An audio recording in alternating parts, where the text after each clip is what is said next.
سوال ہے کہ روزے میں آئی ڈراپ ڈال سکتے ہیں یا نہیں، روزے میں ایئر ڈراپ ڈال سکتے ہیں یا نہیں۔ روزے میں آئی ڈراپ ڈالی جا سکتی ہے۔ آئی سے راستہ جو ہے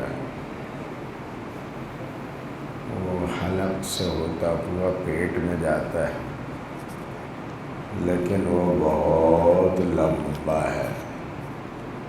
راستے میں کئی گھاٹیاں کھائیاں آتی ہیں جہاں سے ڈائلوٹ ہوتا ہوا وہ پہنچتا ہے اور پہنچتے ہوئے راستے میں ختم ہو جاتا ہے۔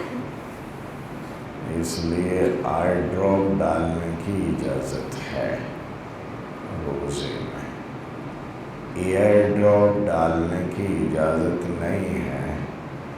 ایئر کا راستہ دماغ میں جاتا ہے اور وہ زیادہ کھائیوں سے ہوتا ہوا نہیں گزرتا، ایئر تو لگے ہی دماغ کے بالکل پاس ہے۔ انہیں اتنا لمبا سفر طے نہیں کرنا پڑتا ہے، بہت قریب کا راستہ ہے، اور روزہ توڑنے کے لیے دماغ میں کچھ جائے یا پیٹ میں کچھ جائے، دونوں سے روزہ ٹوٹتا ہے۔ اس لیے ایئر ڈراپ سے روزہ ٹوٹ جاتا ہے، آئی ڈراپ سے روزہ نہیں ٹوٹتا ہے۔ جی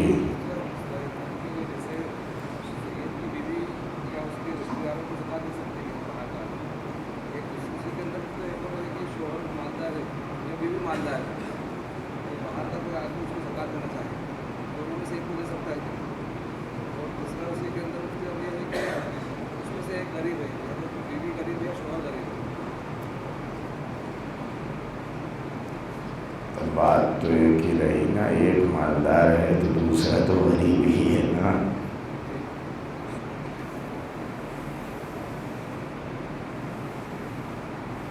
سوال آیا ہے کہ کیا سید کی بیوی کو اگر وہ سید نہ ہو تو زکوٰۃ دی جا سکتی ہے یا نہیں، یہ ہے سوال۔ رسول اکرم صلی اللہ علیہ وسلم گھر میں تشریف لائے۔ حضور تو سیدوں کے امام ہیں نا، سید بنے ہی ہیں حضور کی وجہ سے صلی اللہ علیہ وسلم۔ حضور گھر میں تشریف لائے،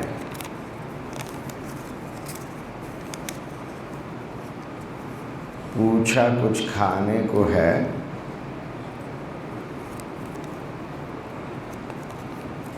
ادھر گوشت پک رہا ہے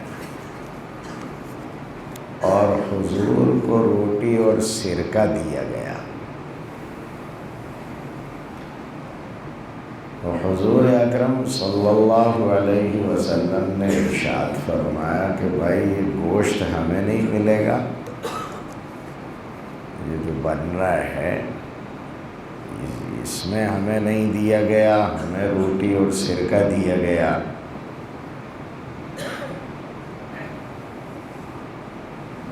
ازواج مطہرات میں جو وہاں موجود تھیں انہوں نے عرض کیا حضور یہ صدقے کا گوشت تھا جو باندی بریرہ ہے اس کو دیا گیا تھا، بریرہ بھی وہیں موجود ہے، بریرہ باندی ہے اپنی، اس کو صدقے کا گوشت دیا گیا تھا، وہ یہ لے کر آئی ہے تو یہ اپنا وہ گوشت پکا رہی ہے۔ اب آپ تو صدقے کا گوشت کھائیں گے نہیں، اس لیے آپ کی خدمت میں روٹی اور سرکہ پیش کیا گیا ہے۔ حضور اکرم صلی اللہ علیہ وسلم نے فرمایا لَكِ صَدَقَةٌ وَلَنَا هَدِيَّةٌ، بریرہ تجھے لوگوں نے جو دیا تھا وہ صدقہ دیا تھا، تو اس کی مالک بن گئی، اب تو اگر ہمیں دے گی تو تیری طرف سے ہمارے لیے ہدیہ ہوگا۔ ایک غریب آدمی، اس کو کسی نے صدقے کے پیسے دیے ہیں، وہ اس کے یہاں ہیں، آپ اس کے گھر گئے اور وہ آپ کو اپنے گھر کھانا کھلاتا ہے، ناشتہ کراتا ہے، تو آپ کے لیے اس کا کھانا صدقے کا کھانا نہیں ہوگا، وہ مالک بن چکا۔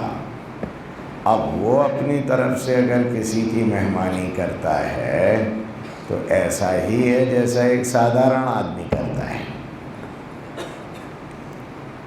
دیکھیے رسول اکرم صلی اللہ علیہ وسلم کے گھر میں، حضور کے حرم میں جو عورتیں موجود ہیں، چونکہ وہ حضور کی اولاد نہیں ہیں، اس خاندان کی نہیں ہیں، انہیں صدقہ دیا جا رہا ہے اور وہاں کھایا بھی جا رہا ہے۔ اسلام نے ایک بہت بڑی بنیاد رکھی ہے اس دنیا میں، اگر لوگ قدر کرتے تو اسلام کے قدم دھو دھو کے پیتے، سر جھکا لیتے۔ اسلام نے عورت کو انڈیپینڈنسی دی ہے 100%۔ اسلام نے کہا عورت الگ ہے، آدمی الگ ہے، عورت آدمی میں ولے نہیں ہوگی، وہ مستقل رہے گی، اس کا اپنا خاندان ہے، اس کی اپنی ذات ہے، وہ اپنا بزنس کرے، اپنا اکاؤنٹ رکھے، اس کی ملکیت اس کی کہلائے گی۔ عورت خود کسی کی ملکیت میں نہیں جاتی، وہ مال نہیں ہے کہ کوئی اس کا مالک بن جائے، وہ انڈیپینڈنٹ ہے۔ کیا کر رہے ہو بھائی؟ وہ انڈیپینڈنٹ ہے، مستقل انسان ہے۔ اس لیے اگر وہ کسی خاندان سے آتی ہے اور اس کی شادی دوسرے خاندان میں ہو گئی تو وہ مسز ورما سے مسز شرما نہیں بن جائیں گی، نہیں، وہ جو تھی وہی رہے گی، وہ اپنے ماں باپ کے خاندان اور خون کی ہی طرف منسوب رہے گی۔ ایسا نہیں ہوگا کہ وہ جس خاندان کے شوہر سے اس کی شادی ہوئی ہے اس میں ولے ہو جائے تو انڈیپینڈنٹ ہے، یہ کل مر جائے گا، اس کو یہ طلاق دے دے گا تو یہ عورت دوسری جگہ جائے گی تو روزانہ اپنا خاندان بدلتی تھوڑی پھرے گی، وہ مستقل ہے، اس کی حیثیت مستقل ہے۔ یہ کائنات میں صرف اسلام نے مانا ہے، آج تک کسی نے نہیں مانا ہے، آج بھی نہیں مانا ہے۔ آج بھی شادی ہونے کے بعد مسز اگروال ہو جاتی ہیں، وہ چاہے مسز گپتا رہیں، کیوں کہ صاحب وہ شادی ہو گئی ہے تو شوہر، ارے بھائی کیوں منسوب، شوہر کیوں منسوب نہیں ہوتے ادھر؟ شوہر کو منسوب کرو نا، نہیں کرتے آپ، بیوی کو منسوب کرتے ہیں۔ کیوں؟ آپ بیوی کو مال سمجھتے ہیں، تو وہ شوہر کی ملکیت میں چلی گئی، شوہر کے خاندان میں چلی گئی، ولے ہو گئی۔ وہ کیوں ولے ہوگی؟ وہ ایک مستقل حیثیت رکھتی ہے۔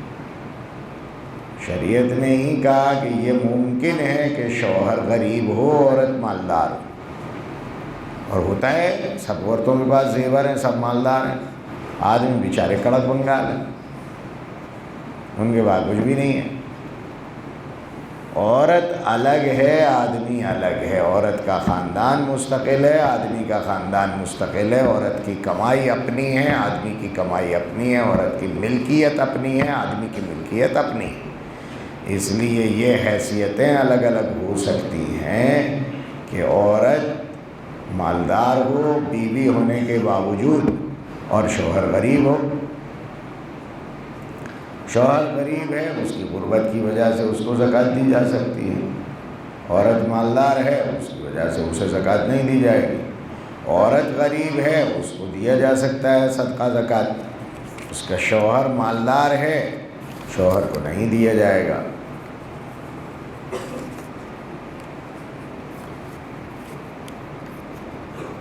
اس میں لکھا ہے کہ قرض کی ادائیگی کا آسان وظیفہ بتا دیں۔ میں خود محمدی ہاسپٹل کی بنیاد رکھے ہوئے ہوں، اس کا 60 لاکھ کا قرض خود مجھ پر چڑھا ہے۔ اگر کسی کو وظیفہ معلوم ہو تو مجھے بتا دینا۔ اس کی زمین کو مجھے ایمرجنسی میں خریدنی تھی، تو اس کے لیے 80 لاکھ روپے کا قرض لیا تھا، 50-60 کا ابھی بھی باقی ہے میرے اوپر۔ اگر تمہارے پاس ہو تو مجھے بتا دینا۔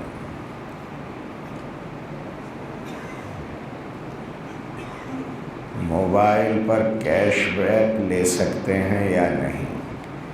یہ کیش بیک کے مسئلے میں تھوڑی سی ڈیٹیل ہے۔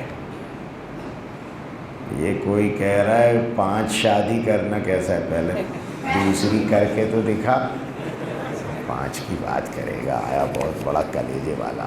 کوئی ایک اور دبا ہوا ہے بیچ میں، اس میں لکھا ہے کہ دوسری شادی پہلی بیوی سے پوچھ کے کرنا ہے یا بغیر پوچھے کر سکتے ہیں۔ ارے تو غلام ڈرپوک، کیا کرے گا دوسری شادی؟ پہلی بیوی کے نام سے تو کانپ رہا ہے۔ اگر تجھ میں دلیری اور بہادری ہوتی تو یہ سوال ہی نہ کرتا کہ میں محترمہ سے پوچھوں یا نہ پوچھوں، کر کے گھر جاتا نا اسے لے کے، اگر تجھ میں طاقت ہوتی تو۔ نہیں ہے تو چپ چاپ بیٹھنا، ارمان میں مر جانا اسی میں۔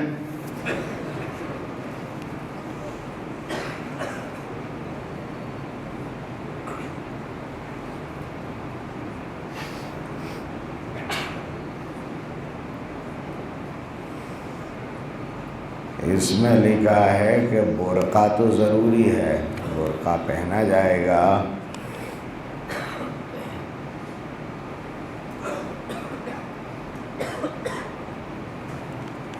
چہرے کا کیا حکم ہے؟ چہرے کا حکم بھی قرآن میں لکھا ہے کہ اسے ڈھانکنا ہے۔ یا ایھا النبی قل لازواجک وبناتک ونساء المؤمنین یدنین علیہن من جلابیبہن۔ سورہ احزاب کے آخر سے پہلے والے رکوع کی یہ آیت ہے، جس میں یہ صراحتاً لکھا ہوا ہے کہ نبی جی آپ اپنی بیویوں کو، اپنی بیٹیوں کو اور امت کی عورتوں کو، ونساء المؤمنین، مؤمنین کی عورتوں سے یہ کہہ دو کہ وہ اپنی چادروں کو لٹکائے رکھیں، چہرے کو ڈھانکا کریں۔ ذالک ادنیٰ ان یعرفن فلا یؤذین، یہ زیادہ بہتر ہے کہ اس میں وہ پہچانی نہیں جائیں گی۔ اگر چادر کو کہیں اور کندھے مندے پہ لٹکانا ہوتا تو اس سے پہچان ختم نہ ہوتی۔ پہچان جب ختم ہوگی جب چہرے پہ چادر لٹکائی جائے گی۔ مستقل چہرہ چھپانے کا قرآن پاک کا حکم ہے، اس لیے اس میں کوئی شک کرنے کی ضرورت نہیں ہے۔ عورت کے لیے نامحرم مردوں سے چہرہ چھپانا فرض ہے۔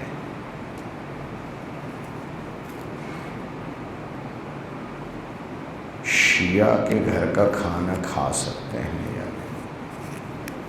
انسان تو ہے نا، انسان اگر دعوت دے گا، رسول اکرم صلی اللہ علیہ وسلم نے یہود کے گھر کا کھانا کھایا ہے، یہود کے گھر کا، جو وہ دیا گیا زہر دیا گیا تھا، یہودی کے یہاں سے ہی تو گوشت آیا تھا، اس کی ران میں زہر ملا ہوا تھا، دست کے گوشت آیا تھا۔ تو دعوت بھی کھانا، جب حضور نے یہودیوں کے یہاں کا کھانا کھایا ہے تو مسلمان شیعوں کے یہاں کا بھی کھا سکتا ہے۔ اب مسئلہ یہ ہے کہ شیعوں کے گھر کا جو کھانا ہے، اگر شیعوں کے مختلف طبقات، جو لوگ صحابہ کرام کو کافر مانتے ہیں، ان کے ایمان کا مسئلہ ہے۔ کہ جب وہ صحابہ کے ایمان کو معتبر نہیں مانتے تو صحابہ کے ایمان کا تو کچھ نہیں بگڑے گا، لیکن ان کو نہ ماننے والے کے اپنے ایمان کا کیا حشر ہوگا؟ جن کو کلمہ حضور نے پڑھایا، اگر ان کے ایمان پر کوئی شک کرے گا تو اس کے اپنے ایمان کا کیا ہوگا؟ تو الگ الگ طبقات ہیں ان کے۔ جو لوگ صحابہ کو باقاعدہ کافر مانتے ہیں، یا جو لوگ قرآن کریم کو مکمل نہیں مانتے ہیں، ایسے لوگ دائرہ ایمان میں داخل نہیں ہیں پوری طرح۔ ان کے ہاتھ کا ذبیحہ درست نہیں ہوگا، وہ ایسا ہی ہوگا جیسے غیر مومن کے ہاتھ کا ذبح کیا ہوا ہوتا ہے۔ تو اب اگر وہ گوشت کھلا رہے ہیں تو ہمیں تحقیق کرنی ہوگی کہ وہ گوشت کہاں کا ہے۔ جیسے غیر مسلم اگر مسلمان ہوٹل کو آرڈر کرے کہ میری مسلمانوں کی دعوت ہے، آپ گوشت دو یا آپ ہی پکا کر دو، اور وہ شہادت دیتا ہے کہ گوشت میں نے ذبح کیا ہے اور میرا بنایا ہوا ہے، یا ہمارا آدمی وہاں کھڑا ہے اور اس نے دیکھا ہے، تو لینا جائز ہے، کھانا بھی جائز ہے۔ لیکن اگر یہ پتہ نہیں ہے تو پھر اس صورت میں شک رہتا ہے حلال ہونے میں، اس لیے گوشت کھانے میں قباحت ہوگی، باقی شیر خرمہ کھانے میں تو کوئی حرج نہیں ہے۔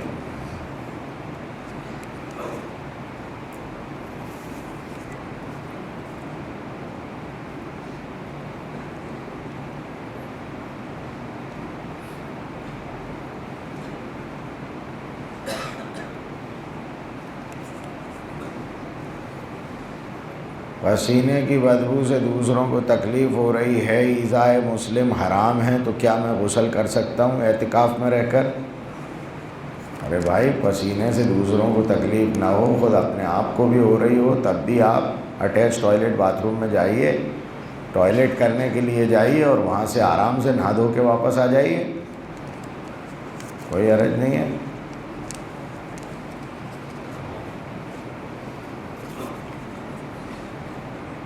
عطر مجھ سے لے جائیے۔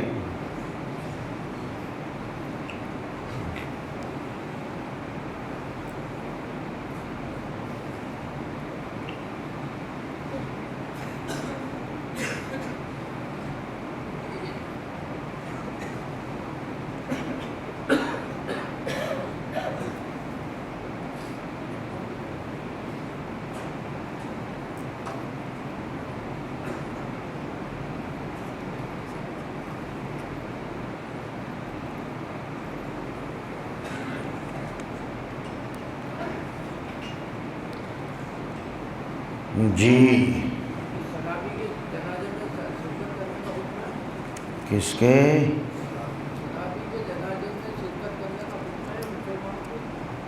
نہیں، جنازہ کس کا ہے؟ مسلمان کا جنازہ ہے نا۔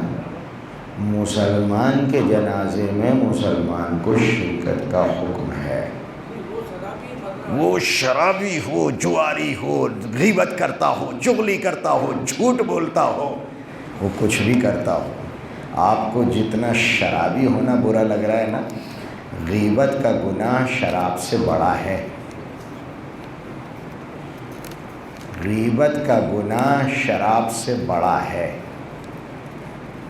حدیث میں فرمایا گیا لا يدخل الجنت نمام، چغل خور جنت میں داخل نہیں ہوگا۔ چغلی کا گناہ، جھوٹ کا گناہ، جھوٹی گواہی دینے کا گناہ، یہ بڑے بلاತ್ಕಾರ اور زناکاری کا گناہ، یہ بیاج کھانے کا گناہ، خودکشی کرنے کا گناہ، دوسرے کو قتل کر دینے کا گناہ، دوسروں کو لڑانے کا گناہ، یہ سب کبیرہ کبیرہ گناہ ہیں، سب کبیرہ کبیرہ گناہ ہیں۔ شرابی بھی چونکہ لڑکھڑاتا دکھ گیا ہمیں، نالے کے پاس پڑا دکھا، اس لیے ہمیں اس کی برائی نظر آ گئی۔ غیبت کرنے والا وائٹ کالر میں تھا تو ہمیں اس کی برائی کا احساس نہیں ہوا۔ شریعت یہ کہتی ہے کہ گناہ کی سزا اللہ دیں گے، آپ کے ذمے نہیں رکھی ہے کہ آپ انہیں گناہ کی سزا دیں۔ آپ کا کام، مسلمان ہے، مر گیا ہے، آپ کو اس کا غسل کرانا ہے، کفن دینا ہے، جنازے کی نماز پڑھنا ہے، قبر کھودنا ہے، مسلمانوں کے قبرستان میں اس کو دفنانا ہے۔ یہ آپ پر فرض ہے، اس لیے کہ وہ مسلمان تھا، وہ گنہگار تھا۔ یہ اس کا اور اس کے خدا کا مسئلہ ہے، وہ ادھر حل کرنے دو، یہ ڈپارٹمنٹ آپ اپنے ذمے نہ لو، ورنہ آپ بھی دائرے میں آ جائیں گے۔ کون ہے جو سینہ ٹھوک کر کہہ دے کہ میرے اوپر کوئی کبیرہ گناہ نہیں؟ کون ہے مائی کا لال؟ کبیرے گناہوں کی جو فہرست رسول اکرم صلی اللہ علیہ وسلم نے بیان فرمائی ہے اور خود قرآن پاک نے بیان کی ہے، ان میں تو یہ بہت سارے گناہ ایک ہی فہرست میں آتے ہیں۔ جو خبائث ہیں ایک فہرست میں آ رہے ہیں بہت سے۔ تو کیا آپ غیبت کرنے والے کو بھی ڈھونڈیں گے کیا؟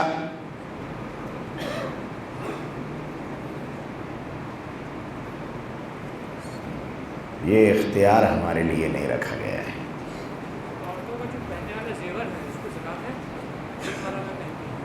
عورتیں جو زیور پہنتی ہیں وہ سطر ڈھانکنے کے لیے تو نہیں پہنتی، نہ پردہ کرنے کے لیے پہنتی ہیں۔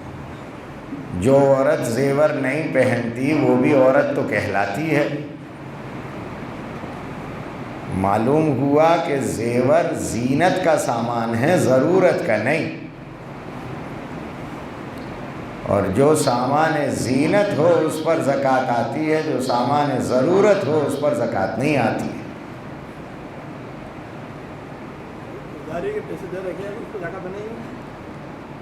آپ نے اپنی مرضی سے کسی کو اپنے پیسے اٹھا کر دیے ہیں، یہ تو آپ کا قصور ہے نا کہ آپ نے کیوں دیے۔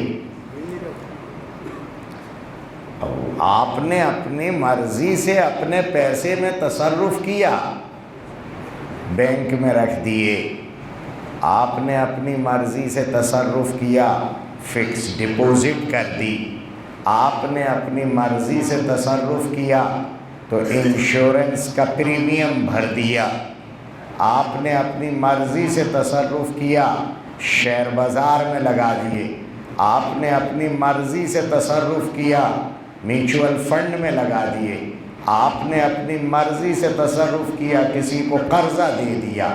یہ سب آپ نے اپنی مرضی سے اپنے پیسے میں عمل کیا ہے، آپ نے اس پیسے کو اپنا سمجھا ہے، تو آپ کو زکوٰۃ دینا ہے، تو آپ کا ہے۔ جبھی تو آپ اس سے مانگ رہے ہیں کہ میرا پیسہ دو، تو وہ آپ کا ہے نا۔ آپ خود کہہ رہے ہیں میرا پیسہ ہے، تو جو آپ کا ہے اس پر زکوٰۃ دیجیے۔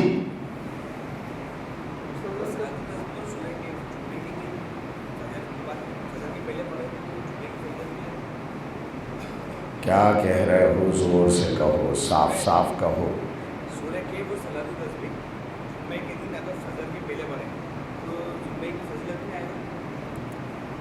یہ مسئلہ پوچھا جا رہا ہے کہ سورہ کہف جمعے کے دن پڑھنا ہے، یوم الجمعہ، تو اس کو سورج نکلنے کے بعد سے پڑھیں گے یا اس کو رات میں پڑھ سکتے ہیں؟ دونوں باتیں موجود ہیں۔ علماء کی ایک جماعت کہتی ہے کہ رات میں بھی پڑھ سکتے ہیں، اس لیے کہ جمعہ شروع ہو گیا مغرب بعد سے، مغرب سے ہی غروب سے جمعہ شروع ہو چکا ہے، اس لیے غروب کے بعد جو بھی عمل ہوگا وہ جمعے کا عمل کہلائے گا، جمعے کے دن کیا ہوا عمل کہلائے گا۔ اس لیے آپ اس وقت میں پڑھ سکتے ہیں۔ دوسری بات یہ کہی جا رہی ہے کہ یوم الجمعہ کا لفظ ہے، اور یوم کا اطلاق ہوتا ہے کب سے کب تک کا؟ صبح صادق سے اور شام تک۔ اس لیے صبح صادق کے بعد سورہ کہف پڑھی جانی چاہیے۔ دونوں باتیں کہی جاتی، جس میں آسانی ہو اس پر عمل کر لیا جائے۔ اختلاف امتی رحمت۔ جی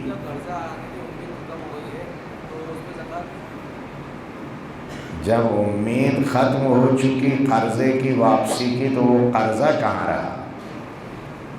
قرضہ ہی ختم ہو گیا نا، جب اس کے آنے کی امید ختم ہو گئی تو وہ تو پیسہ میرا بچا ہی نہیں ہے، میرا پیسہ ڈوب چکا۔ تو ڈوبے ہوئے پیسے پر زکوٰۃ نہیں آتی، اس لیے وہ تو ڈوب چکا۔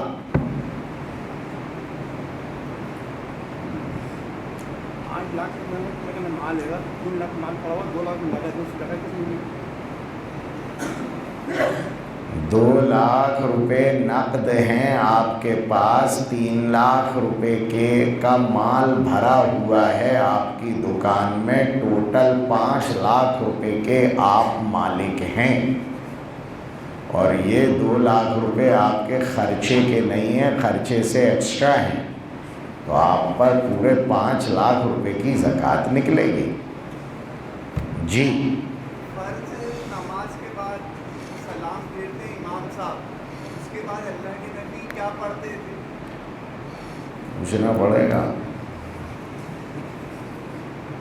نماز ہو گئی، بات ختم ہو گئی۔ استغفار پڑھتے تھے۔ اب جب تمہیں پتہ ہے تو مجھ سے پوچھنے کیوں آئے تھے؟ یا تو مائک پہ آ کے لوگوں کو بتاؤ، اور پتہ نہیں ہے تو پوچھو، جب پتہ ہے تو معلوم شدہ کو پوچھنا تحصیل حاصل ہے، جو باطل ہے غلط۔ میرے بھائی ہیضہ مت لایا کرو، الٹیاں مت کیا کرو۔ جیسے فلائٹ میں بیٹھے اپن، فلائٹ، جی فلائٹ میں بیٹھے تو اپن شکرانے یا 2 رکعت نماز قصر کیسے پڑھیں گے؟ فلائٹ تو چاروں طرف گھومتا ہے، معلوم بھی نہیں رہتا ہے۔ تو مت پڑھنا۔ فلائٹ والے یہ کہہ رہے تھے کیا کہ اگر نہیں پڑھو گے تو ہم دروازہ کھول کے پٹک دیں گے، تو مت پڑھنا۔ وہاں شکرانہ سوجا ہوا میں، نیچے اتر کے ادا کرنا۔ ہوا میں جا کے کون سا شکرانہ ہوتا ہے؟ وہ جیسے یہ دولہے ہوتے ہیں نا، نکاح سے پہلے شکرانہ پڑھنے مسجد جاتے ہیں، فرض نماز کبھی نہیں پڑھیں گے، اور بغیر وضو کے پڑھتے ہیں نالائق۔ اتنا سارا لیپا پوتی ہے، وضو تو کرتے نہیں ہیں۔ میں نے پوچھا بھائی اماموں سے، میں نے کہا یہ شکرانہ پڑھنے آتے ہیں، وضو کرتے ہیں؟ کہا نہیں مولانا کبھی نہیں کرتے، بلا وضو کے شکرانے پڑھتے ہیں، اور وہ بھی نکاح سے۔ ارے بھائی نکاح سے پہلے کون سا شکرانہ؟ اگر شکرانہ پڑھنا ہے تو رات گزار کے صبح پڑھنا۔ وہ بلا ملی تھی تو کیا گزری تجھ پر، عذاب آیا ہے، کون سا شکرانہ پڑھ رہا ہے بھائی؟ وقت سے پہلے کون سا شکرانہ ہوتا ہے؟ نعمت تمام ہو جانے کے بعد۔ تو نعمت تمام کب ہوگی؟ فلائٹ میں بیٹھ کر یا فلائٹ سے اتر کر؟ تو اتر کے پڑھنا بابا، ہوا میں مر گیا تو کیا کرے گا؟ کوئی شکرانہ نماز جنازہ بن جائے گی۔ جب نیچے اتر جائے تب پڑھنا بھیا۔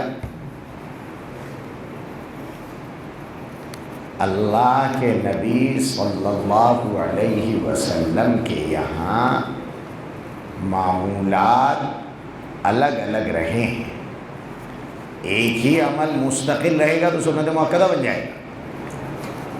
جیسے دیکھا ہوگا آپ احادیث میں سنیں گے کہ کبھی رسول اکرم صلی اللہ علیہ وسلم قبرستان میں تشریف لے گئے ہیں، تو کبھی ایسا ہوا ہے کہ جنازے کی نماز ہو گئی، دفنا دیا اور فوراً واپس۔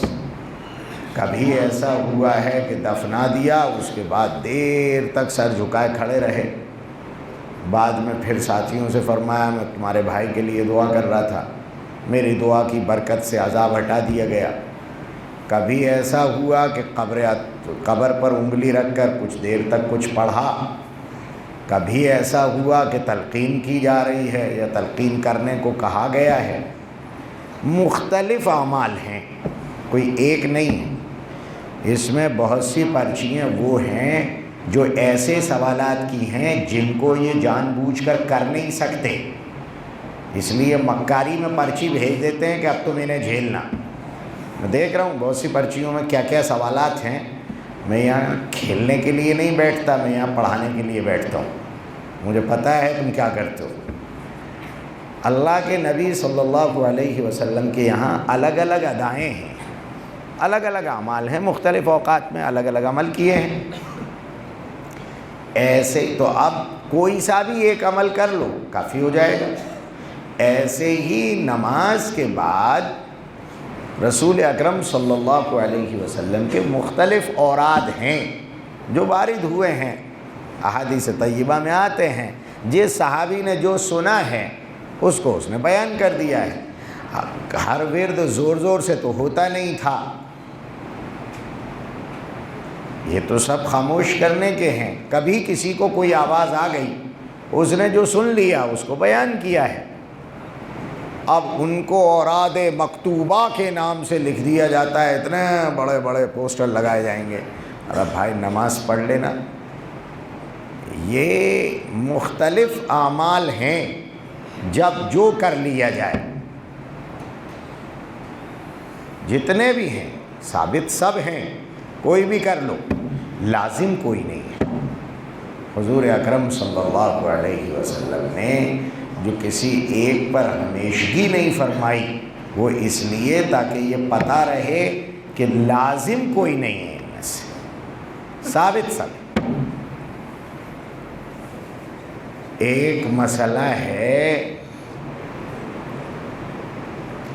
وہ ڈاکٹر ہے، مسئلہ یہ ہے کہ صلاۃ علی الراحلہ، سواری پر نماز کا کیا حکم ہے، یہ ہے مسئلہ۔ سواریاں دو قسم کی ہوتی ہیں، ایک وہ ہوتی ہے جس میں گنجائش ہوتی ہے قبلہ رو ہونے کی، جیسے کشتی ہے، بڑی جہاز ہے، اس میں نماز ہو رہی ہے، یا ٹرین کا ریزرویشن ڈبہ ہے، اس میں ٹی بنا رہتا ہے، چاروں دشا میں آپ رک کر سکتے ہیں۔ آج کل کچھ لوگ کہیں مار پیٹ دیتے ہیں، پھر اس کے ویڈیو وائرل کرتے ہیں تاکہ مسلمان ڈر جائے۔ مسلمان بھی کبھی کبھی یہ غلطی کرتا ہے کہ ریلوے اسٹیشن پر لوگوں کو اترنا ہے، جانا ہے، وہاں نماز پڑھنے کھڑا ہو جاتا ہے۔ ارے بھائی یہ اترنے چڑھنے کی جگہ ہے، اس وقت میں تو مت پڑھ، جب سب سو جائیں تب پڑھ لینا، جب سب بیٹھے ہوں اسٹیشن نہیں آ رہا ہو تب پڑھ لینا، تب کوئی منع نہیں کرے گا۔ لیکن ادھر سے بھی بے احتیاطی ہوتی ہے، ادھر سے بھی مکاری اور ظلم ہوتا ہے۔ لیکن بہرحال ٹرین میں اتنی جگہ ہے کہ آپ قبلے کی طرف رخ کر کے رکوع سجدوں سے نماز پڑھ سکتے ہیں۔ کچھ سواریاں وہ ہوتی ہیں جن میں اسپیس نہیں ہے، نان اسپیشیس جو وہیکلس ہیں، جیسے کار میں بیٹھے ہیں آپ، ہوائی جہاز کی سیٹ پر بیٹھے ہیں آپ، ٹرین میں بیٹھے ہیں آپ، اور نان ریزروڈ کوچ میں ہیں، آپ کو اپنے لیے ہی جگہ کرنا دشوار ہے، بھیڑ بھاڑ میں بیٹھے ہیں آپ، بس شریف میں بیٹھ کر بے بس ہیں آپ، یہ سب سواریاں ہیں، اس میں بیٹھے ہیں آپ اور سفر کر رہے ہیں۔ یا اور آگے بڑھ جاؤ، آپ اونٹ پر بیٹھے ہیں، آپ گھوڑے پر بیٹھے ہیں، گدھے پر بیٹھے ہیں، خچر پہ بیٹھے ہیں، اس پر بیٹھ کے سواری کر رہے ہیں۔ وہ تو اللہ کا شکر ہے کہ ان کو ہم نے نہیں دیکھا جو چوہے پہ سواری کرتے تھے، خدا کا شکر ہے کہ ہم نے نہیں دیکھا، نہ اللہ دکھائے۔ لیکن یہ کہ سواری کر رہے ہیں آپ، اب آپ کو سفر کرتے ہوئے نماز پڑھنا ہے تو نماز کی دو قسمیں ہیں، ایک نفل ایک فرض۔ نفل نماز آپ سواری پر بیٹھ کر اشاروں سے پڑھ سکتے ہیں، اس نماز کو دوبارہ پڑھنے کی ضرورت بھی نہیں ہے، بیٹھے بیٹھے پڑھ سکتے ہیں، اشاروں سے بھی پڑھ سکتے ہیں۔ اینما تولوا فثم وجہ اللہ، جدھر بھی رخ کرو گے اللہ ادھر مل جائے گا، پڑھ سکتے ہیں آپ نماز۔ یہی حکم ادھر والوں کو بھی دینا پڑتا ہے جو اس میں اسپیس میں چلے جاتے ہیں۔ ادھر کوئی مسلمان چلا گیا، ادھر اوپر وہ چاند پہ چلا گیا اور اوپر کہیں مریخ پہ جا رہا ہے، ان کو سب پیٹیاں باندھنا پڑتی ہیں، اس لیے کہ وہ تو تیرتے ہیں، تو ان کو بڑا بچ کے چلنا پڑتا ہے، وہ تو خود ہی گھومتے رہتے ہیں۔ ان کا مسئلہ بھی اینما تولوا فثم وجہ اللہ، یہ کسی بھی طرف رخ کر کے اشاروں سے نماز پڑھ لیں۔ یہ تو ہوا مسئلہ نوافل کا۔ فرض نماز ہے اور نکل رہی ہے، نہیں ملے گی، قضا ہو جائے گی، اور آدمی ایسی سواری پر ہے اور بے بس ہے، مجبور ہے، لاچار ہے، اپنی کار میں ہے تو اتر کے پڑھے، اپنے گدھے گھوڑے خچر پر ہے تو اتر کے پڑھے، لیکن اب کشتی میں سے اترے گا کیسے؟ ایک ہی بار اترے گا بس، تو وہ کیا کرے؟ ہوائی جہاز میں بیٹھا ہے، وہاں سے اترے گا تو جائے گا کہاں؟ زمین پہ نہیں آئے گا، اس سے پہلے ہی عرش معلیٰ کے نیچے پہنچ جائے گا، جنت الفردوس میں۔ یہ کیا کرے؟ تو کہا کہ یہ اشاروں سے نماز پڑھ لے، نفل نماز کی طرح، اور پھر جب اپنے مقام پر پہنچ جائے تو اس نماز کو دوبارہ پڑھ لے۔ یہ فرض نماز کی، یہ ڈیٹیل وہ ڈاکٹر پوچھ رہا تھا۔ جی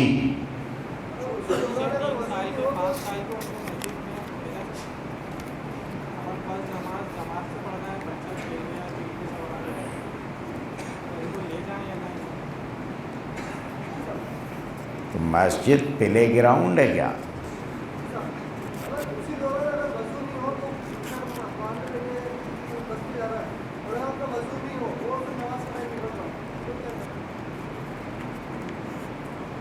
اگر وضو کی گنجائش ہے تو وضو کیا جائے گا سواری پر، اور اگر گنجائش نہیں ہے تو تیمم کیا جائے گا، لیکن تیمم کے لیے مٹی ہونا شرط ہے۔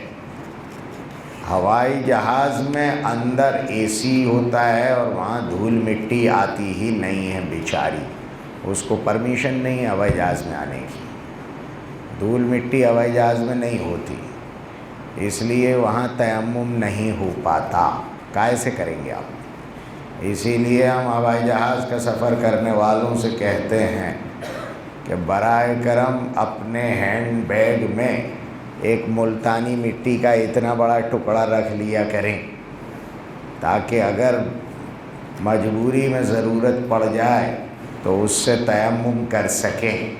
حاجیوں سے بھی یہی کہتے ہیں کہ اپنے ہینڈ بیگ میں ایک ملتانی مٹی کا ٹکڑا پلاسٹک تھیلی میں پیک کر کے رکھ لیا کرو، ہتھیلی کے برابر کا، تاکہ اس سے تیمم کر سکو اور نماز پڑھ سکو، اور نیچے اتر کر احرام کی حالت میں ٹوائلٹ سے اور اس سے فراغت کے بعد ہاتھ دھونا ہو تو اسی ملتانی مٹی کے ٹکڑے کو توڑ کر اسی سے ہاتھ دھو لیا کرو۔ توڑ کر اس لیے کہہ رہا ہوں کہ وہ جو بچے گا تو اس سے تیمم ہو سکے گا، وہ اگر پورے پہ کر لیا تو آپ اس سے تیمم نہیں کر پاؤ گے، اس لیے کہہ رہا ہوں توڑ کے کیا کرو۔ یہ اگر بس میں ہیں اور بس نان اے سی ہے تو بس کے کانچ کے باہر والے حصے پر ہاتھ پھیر لو گے تو دھول لگی ہے، تیمم ہو جائے گا، لیکن اگر بس اے سی ہے تو اس میں دھول مٹی اندر نہیں آتی، پھر تیمم کا مسئلہ پھر پیدا ہوگا، پھر وہی ملتانی خریدنا پڑے گی. یہ ملتانیوں سے رشتہ داری بہت ضروری ہے، بہت کام آتی ہے. جی تیمم اگر نہیں ہے اور وضو بھی نہیں ہے تو فاقد الطہورین ہے، یعنی اس کے پاس نہ پانی ہے اور نہ مٹی ہے، تو یہ نماز کیسے پڑھے گا؟ پھر اس کی نماز نہیں ہوگی. جی ٹکڑے نہیں، بڑا ٹکڑے نہیں. جی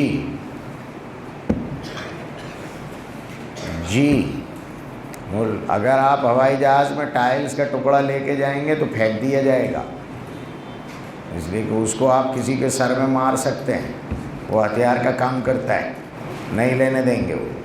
لیکن اگر آپ ملتانی مٹی کا ٹکڑا لے کے جائیں گے تو کوئی منع نہیں کرے گا آپ. جی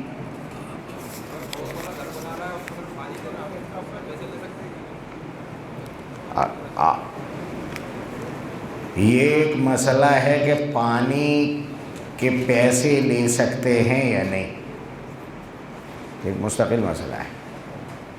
دیکھو پانی نکالنے میں لائٹ لگتی ہے، اگر ہینڈ پمپ سے نکال رہے ہو تو محنت لگتی ہے، اور موٹر سے نکال رہے ہو تو لائٹ لگتی ہے.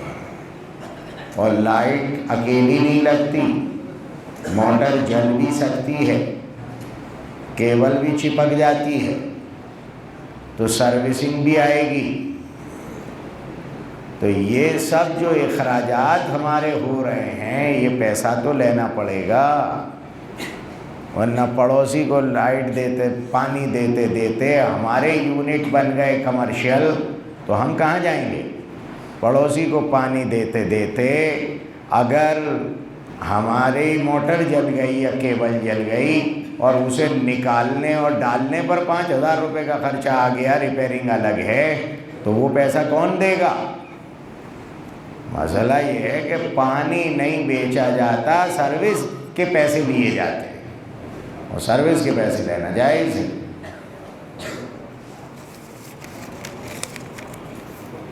جی ان میں سے کچھ سوالات کام کے تھے. اگر روزے کی حالت میں ناک نگل لیں تو کیسا ہے؟ تو